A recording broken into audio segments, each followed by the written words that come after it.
Hello friends, welcome to Shri Shri food pure veg recipes. આજે આપણે બનાવીશું પોટેટો પનીર ક્યુબ। હવે મેં તેના માટે 2 ચમચી કોથમીર મરચાંની ચટણી લીધેલી છે અને 2 ચમચી ટમેટો કેચઅપ લીધેલો છે। તો તેમાં 2 ચમચી આલુ સેવ નાખેલી છે।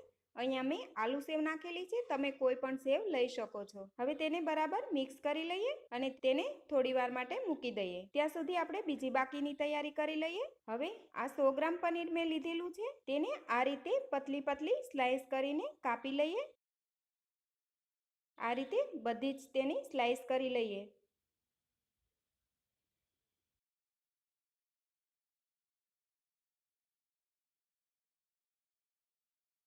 હવે એક પનીરની સ્લાઇસ લઈ તેના ઉપર કોથમીર મરચાંની ચટણી લગાવી દઈએ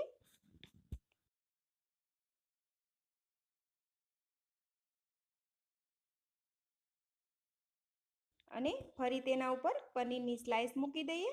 ફરી તેના ઉપર ટમેટો કેચઅપ અને સેવનું જે પેસ્ટ બનાવેલી છે તે લગાવી દઈએ। આ પેસ્ટમાં સેવ નાખવાથી તે થોડી થીક થઈ જાય છે।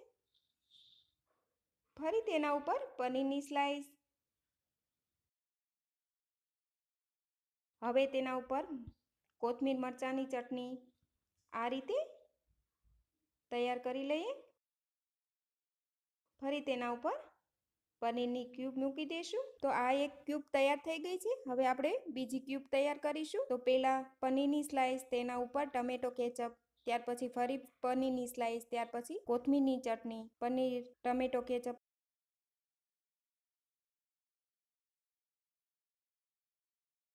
આ રીતે આપણે બધી સ્લાઇસ તૈયાર કરીને રાખી લઈએ।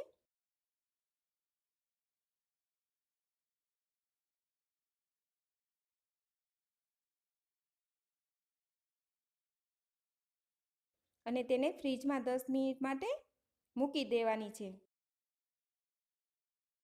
હવે એક બાઉલ લઈ તેના ઉપર કપડું પાથરી દેવાનું છે। તેના ઉપર ગ્રેટર મૂકી અને અહીંયા મેં 4 બટેટાને છાલ ઉતારીને લીધેલા છે, તેને આપણે ગ્રેટ કરી લઈએ। હવે બધા બટેટા ગ્રેટ થઈ જાય ત્યાર પછી કપડાથી તેને નીચોવી લેવાનું છે અને તેમાંથી પાણી બહાર નીકાળી દેવાનું છે। દબાવીને આસાનીથી જેટલું પાણી નીકળે એટલું બહાર નીકાળી દઈએ।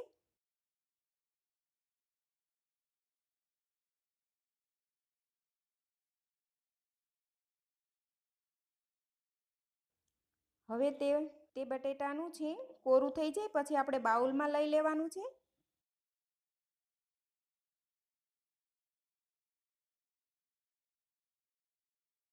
ત્યાર પછી તેમાં 3 થી 4 ચમચી કોર્નફ્લોર નાખીને તેને બરાબર હલાવી લઈએ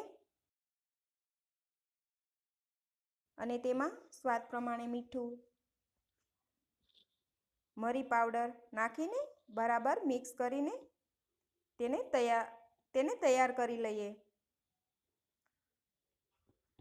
જ્યારે બટેટાનું છીણ આ રીતનું થઈ જાય તેટલો આપણે તેમાં કોર્નફ્લોર નાખવાનો છે।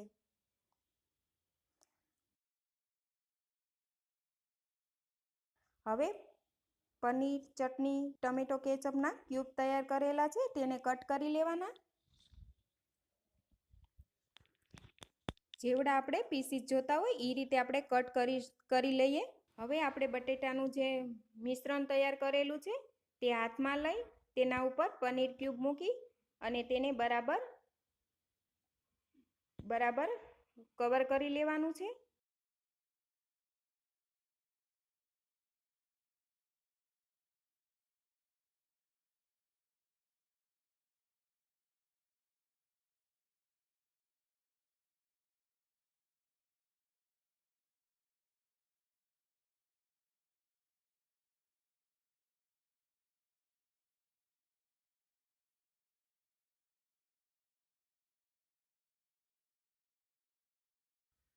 આ રીતનો જેને ક્યુબનો શેપ આપીને તૈયાર કરી લઈએ। તો આવી જ રીતે બધા ક્યુબ તૈયાર થઈ જાય એટલે તેને એક પ્લેટમાં સિલ્વર ફોઇલ લગાવી દઈએ અને તેમાં બધા જ ક્યુબ રાખીને તેને ફ્રીઝરમાં 7 થી 8 કલાક માટે મૂકી દઈએ। એ પહેલાં જો તમે હજી સુધી અમારી ચેનલ સબસ્ક્રાઈબ નથી કરી તો પ્લીઝ અહીંયા ક્લિક કરો એટલે સબસ્ક્રાઈબ થઈ જશે અને બેલ આઇકન પર ક્લિક કરશો એટલે તમને અમારા નવા વિડીયો મળતા રહે. અને વિડીયો પસંદ આવે તો પ્લીઝ લાઈક પણ કરો અને તમારા ગ્રુપમાં શેર પણ કરવાનું ભૂલતા નહીં. હવે તેને ફ્રીઝરમાંથી બહાર લઈ આ ક્યુબ આપણે ફ્રીઝરમાં 8 થી 10 દિવસ માટે રાખી પણ શકીએ છીએ અને જ્યારે ખાવો હોય ત્યારે તળીને તેનો ઉપયોગ કરી શકીએ. તેને જોઈએ તો આ રીતે તે સેટ થઈ જાય છે. હવે કડાઈમાં તેલ ગરમ થાય એટલે આપણે તેમાં પનીર ક્યુબ મૂકીશું. તેને 1 મિનિટ માટે ફૂલ ગેસ પર તળી લઈએ. ત્યારબાદ મીડિયમ ગેસ રાખી અને તેને થોડા તળાઈ જાય એટલે તેને ચમચીથી થોડા હલાવી લેવાના છે. ચમચીથી થોડા હલાવી લઈએ જેથી તે થોડા ચીપકી જાય છે, એટલે તેને ધીમેથી થોડા આપણે પલટાવતા જઈએ અને તેને તળતા જઈએ. આવી જ રીતે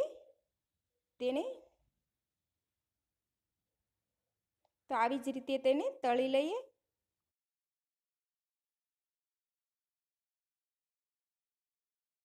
અને આને તળવામાં 3 થી 4 મિનિટનો ટાઈમ લાગતો હોય છે.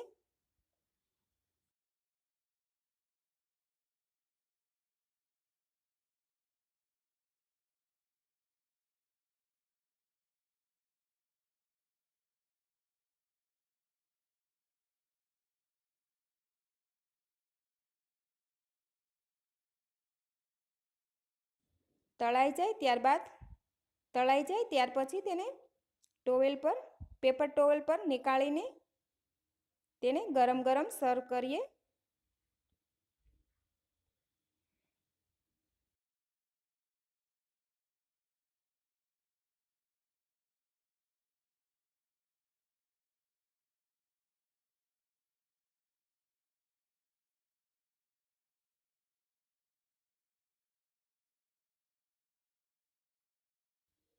તો તેને ગરમ સર્વ કરી લેવાના.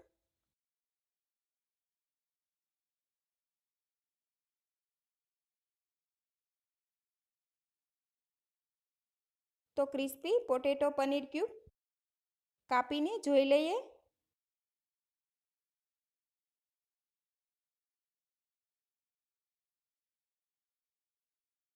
ઉપરથી ક્રિસ્પી અને અંદરથી પનીર હોવાને કારણે એકદમ સોફ્ટ બને છે. તમે પણ જરૂરથી ઘરે બનાવો અને તમારો એક્સપિરિયન્સ શેર કરો. સબસ્ક્રાઈબ કરો. તો મળીએ એક નવી રેસીપી સાથે. Bye bye.